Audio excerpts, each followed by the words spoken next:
This is a video response to this is the commentary number 24 commercials these days about the charity commercials.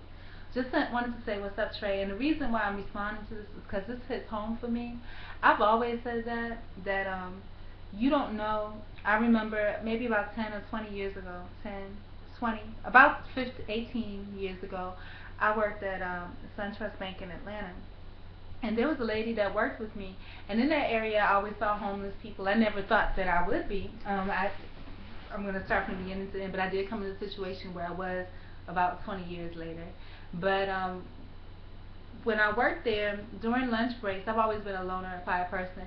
I would go out and I would see these people and I would talk to them and have conversations, because I noticed that people weren't talking to them. They just walked past them, just total disrespect, maybe throw them some change and keep on stepping. So when I was at work, they were talking about donations and things like that.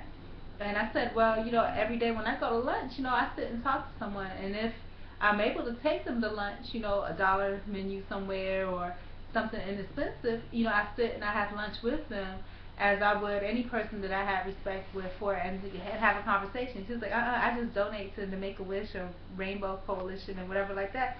But I'm like, when you do that, you never know where your money is going.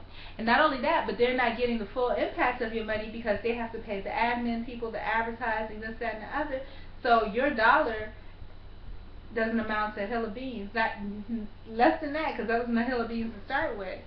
So you don't never know where your money is going. And then in addition to that, I got into a situation in '07 where I was falsely accused and convicted of something. It was acquitted, but through that process, because I didn't have family in South Florida where I lived, they court ordered me, because when you're accused of something that could require jail time, they have to be able to find you in case something happens where you are guilty, or they find you guilty, because a lot of people are considered guilty but they didn't really. But that's a whole nother video. But as a result of that, I was court ordered to homeless shelters. Now, the homeless shelters are based on donations. Now, the donations that were received, a lot of these people that work there are making minimum wage or barely above. And what happens is that when you make those donations, the people that got gnats flying, but the people that, and I don't know why, but the people that receive those items, the homeless shelter people, a lot of times they skim off the top and they take home. They'll go take their still. They'll put it into their cars, whether it's food or whatever. And it's a pretty known fact. It's not like it's a big secret, But there may be an instance where maybe they don't like one of the employees that's doing it, and then they'll bring it up and try to get that person in trouble. But they do that, and then on top of that, they'll, after they get what they want off the top, then they'll set aside things for their quote unquote favorite clients that are their friends and things like that. And then that's gonna force. So then the people that really need it, that don't have, that are not opportunistic, they never get, any of the items. Very rarely. So when you give, make sure you give them from the heart. And then before I got into that situation, when I first came down here, I would make sandwiches and apples, and I would go hand them out to people on the street, and it made me feel so good to do it.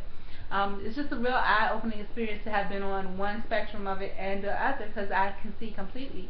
And of course, people, I think, have instincts and senses, so you can feel, common sense to tell you, that if you're paying somebody else to filter these monies through, and you got Al Sharpton or whoever, wearing $500, $600 suits, and the people walking past on the street, that something ain't right. You understand me? And that's the same thing I believe about churches too. I've seen it with my own eyes. Being on both the one end and the other end. Again, it's a gnat, but being on one end and then the other end of it, where you're being on the end where, oh, you're this church person, and your life is just completely spotless, and all these positive things going on, you haven't never been through anything. It's all a farce, because then when you get into a situation where you're ever in need, and you're not somebody that's seen as somebody that can actually contribute to the church financially, you might as well forget it. It's a wrap. They may do it one time if they're not sure if you're somebody that is able to help or not. But if you go and you tell them your whole sob story, and they know that you're really in need and you don't have no way out, you might as well just forget about it. So, when you're making those donations, like I said, I'm gonna tell you what broke my heart. When I was in the shelter, I got put out of the shelter because I wanted to go to church. I requested permission, and I was just like, and we were like locked in, you couldn't go anywhere. But I requested permission to go to this church. the person said that I could, but then the person that was over that person, ego thing, they said that I thought I was better than everybody else or something. And I was like, I just asked permission. He said yes, and that was it. You know, whatever y'all gotta go with is fine. I actually just got put out, and the man didn't even step up to say anything. But the story behind this is this: that then recently I went to the church because I wanted to get involved because I thought it was such a great church, you know. And then when I got to see it from the outside looking in, you know, maybe they saw me as somebody that had potential because I was in the shelter and I wasn't doing well, and they was like, oh, when she gets out, definitely she's gonna be making money, so we'll at least bring, you know, vouch for her to come to church. But I'm out of the shelter, and you know, I still wasn't doing well because you struggle. You understand? That's a lot to recover from. And you know, they were like, okay, well, you know, we're gonna do this, that, and the other. That's what they said. But they took my information, and they gave me a little bit of food. And then one day I came out. There's a lot of story behind this, but I'm not gonna get all into it. But I went out to the church because they were supposed to have an entrepreneurship seminar, and it was on the flyers, everything, but there was absolutely nobody out there except maybe the dance team, and they were kind of shady. And when I went there, there was a lady that was sitting on the front porch. She was obviously homeless, I mean dirty, clothes everywhere, toes black and cracked up, and you know, a wig tied on with a scarf, and you know, so I sat and I was just surprised. I was like, well, obviously the seminar must be coming, and maybe this lady is coming to it, because even if you are homeless or whatever like that, there are some people, you know, that are still trying to get ahead and trying to still educate themselves and get forward. It's a tough situation to be in, but that doesn't mean that you stop living. You understand? So I sat, you know, I went to her and I started talking. I felt bad because none of the other people approached her, but I know they're kind of funny like that.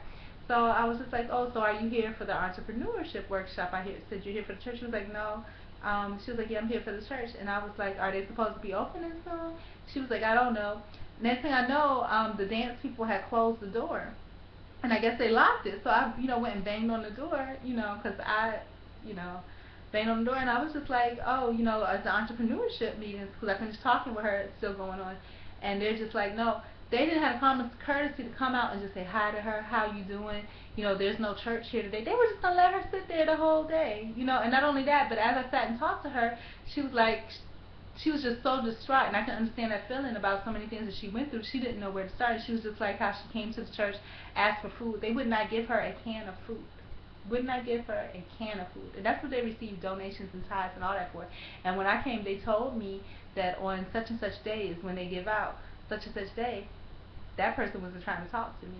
So, you know, when you give to people completely, give it to them directly. Because, you know, there's enough wealth and resources in our country, just in our little neighborhoods and communities, where you shouldn't have to want for anything. You know what I'm saying? If somebody really needs, you know, you have some stale canned food in the back of your cabinet. You know what I'm saying?